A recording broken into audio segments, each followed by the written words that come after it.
system and blood disorders have occurred. Before starting Enbrel, your doctor should test you for tuberculosis. Ask your doctor if you live or have lived in an area where certain fungal infections are common. Don't start Enbrel if you have an infection like the flu.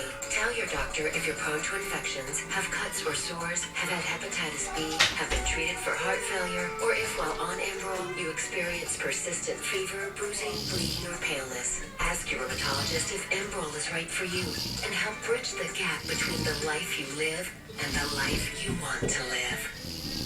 Daybreak's here for you.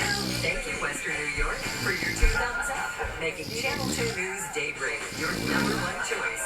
Every morning, every day, 7 days a week. Your #1 choice. Channel 2 News Daybreak. On your side.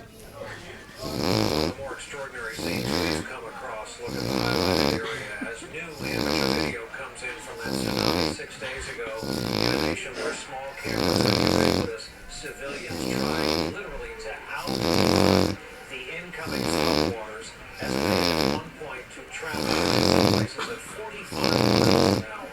Remember,